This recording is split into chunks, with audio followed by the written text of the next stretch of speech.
Hey everyone, it's Mrs. Pirro. Today we're going to do a beautiful blue vase with some cherry blossoms in it. You're going to need to gather some supplies. You need some markers.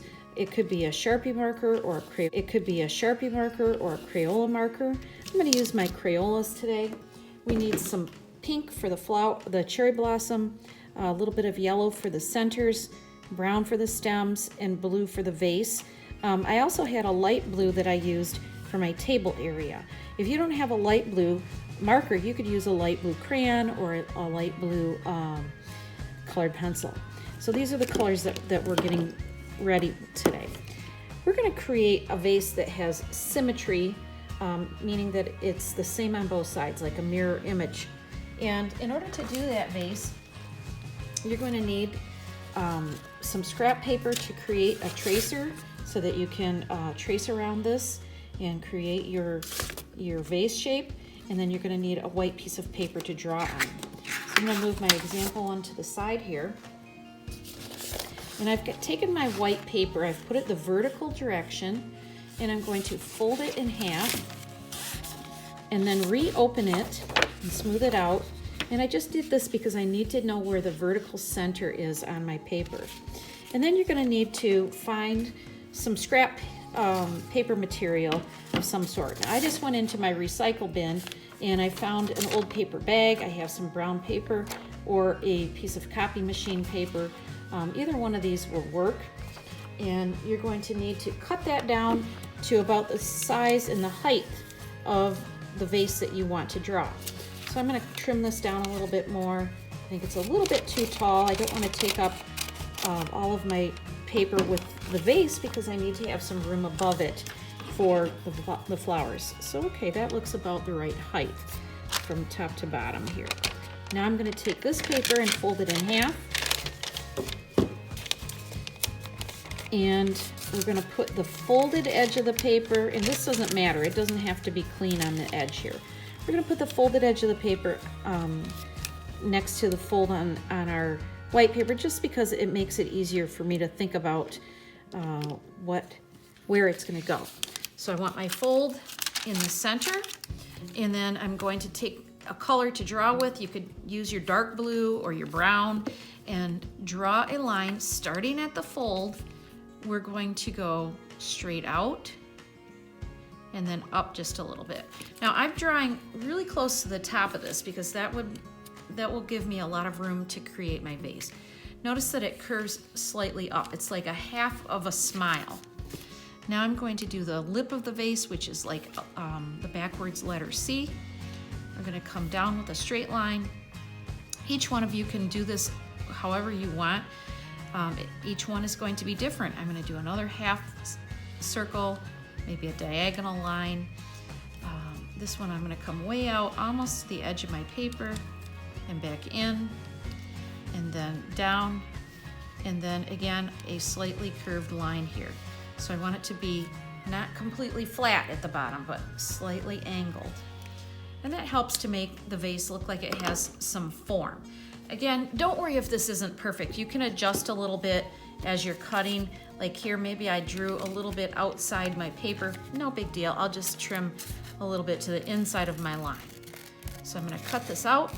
And again, remember the vase has to be, this line has to be on the outer edge so that you have a full vase when you open it up instead of two halves. If you accidentally do it the other way, you can just tape the two parts together and no problem and still use it. Okay, then I'm going to carefully cut this out. A little bit of a curve right there. And remove, and I didn't like that line perfectly, so I adjusted as I was cutting. Okay, let's see what we have here. What did we got at the moment of the reveal? There we go. We've got a big, beautiful, symmetrical vase shape.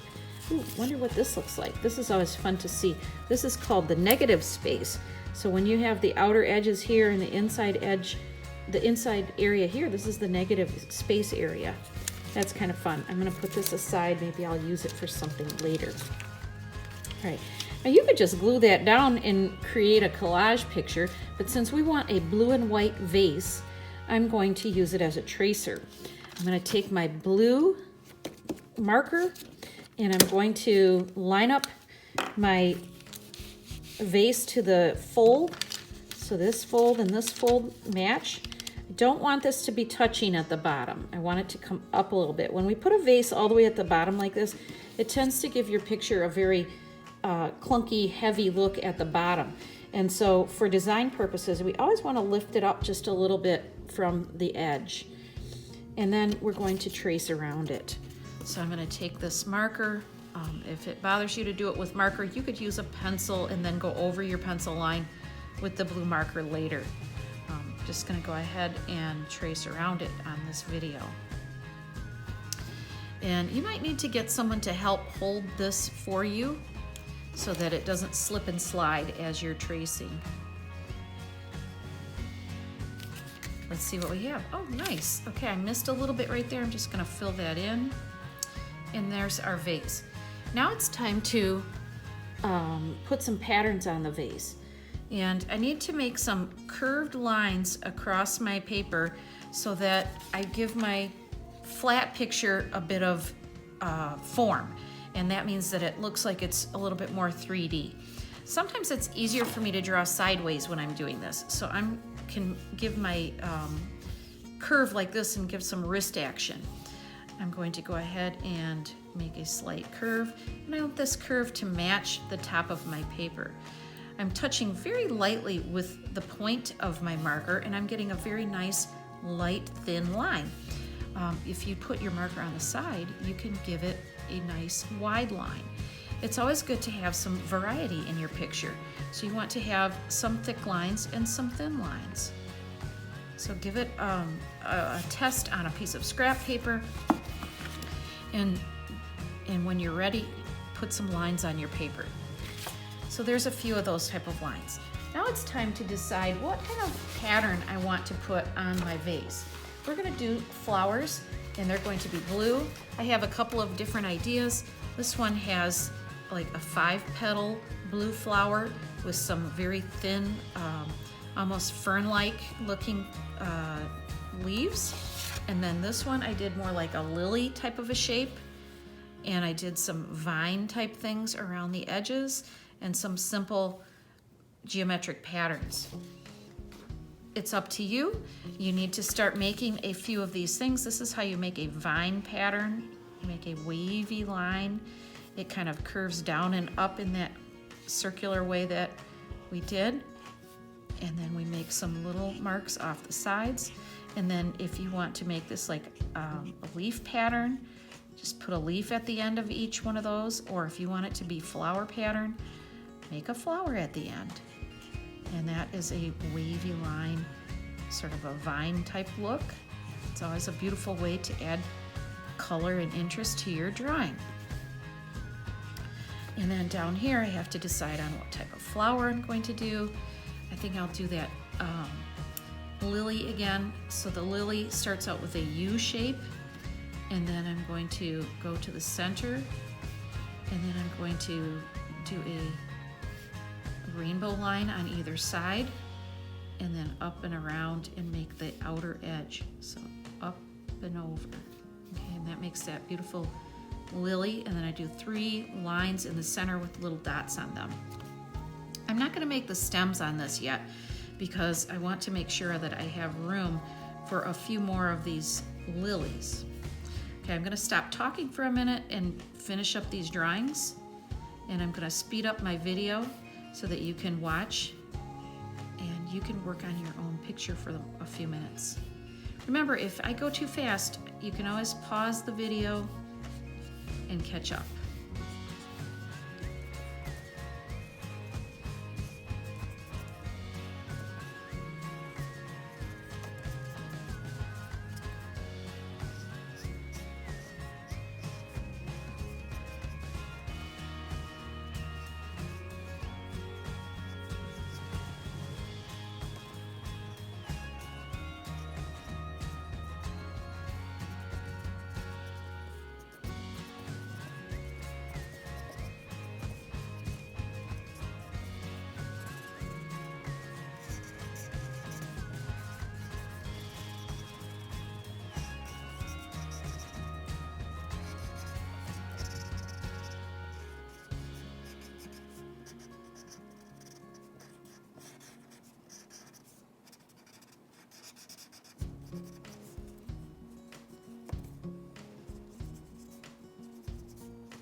Okay, so I've added this little sort of broken line here, and this is representing the opening where the stems of our flowers are going to come out.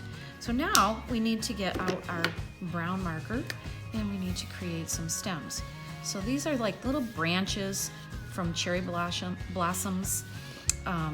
My family up north used to grow cherry trees. We had a cherry orchard and we had some beautiful cherry trees up there. So I always miss those cherry blossoms at this time of year because I don't live there anymore. But they come out in the spring and they're very, very beautiful. And lots of Asian cultures revere the cherry blossoms. The Japanese, I think it's their national flower. Now we're going to do those flowers with a pink marker. Cherry blossoms have 5 petals. So 1, 2, 3, 4, 5. I do a little circle in the middle. If it helps, you could do the circle first. 1, 2, 3, 4, 5. Circle first. 1, 2, 3, 4, 5. And go ahead and fill in those.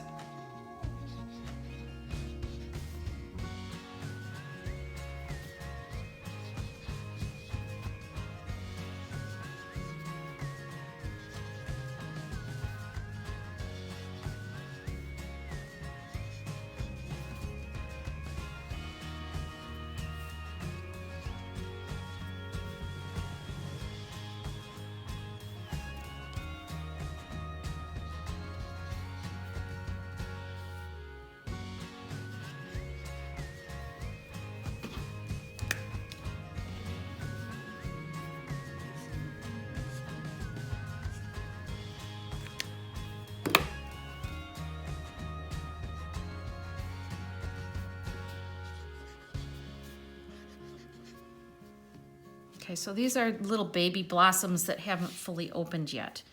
We're almost done. So now we just need to put a little bit of yellow, if you want to, in the centers for some pollen. If you don't have a yellow, it's okay, you don't have to do that. And then make a table. Now, in some of my pictures, I've made a pink table, and some of them I've made a light blue table. Okay, this one has a pink tablecloth. We don't want to introduce any new colors to our picture. So pink, brown, blue, that's it in this picture. And look how nice it turned out. And then in this one, I did a light blue. I'm going to give myself about 1 hand's width of space between the bottom of the paper and the table edge. And we're going to draw across here. And then you're going to come up with some sort of pattern for your picture. And I'm doing this in a big hurry, so I know you can come up with a much more interesting pattern. But this is just something to give a little color and a little bit of idea of a table that the vase is sitting on. It doesn't have to be the main feature of your picture. So we don't have to do a lot on this. We just need a few lines, and then we need to sign our picture. This is a great picture to give as a gift. There are many spring gift-giving seasons. It could be Mother's Day, Father's Day, or it could just be friendship picture or something that you put up in your house to beautify your house and enjoy. I hope you had fun creating with me. Please like my picture below if you like this drawing, and subscribe to my channel. Have a great day. Happy spring. Bye.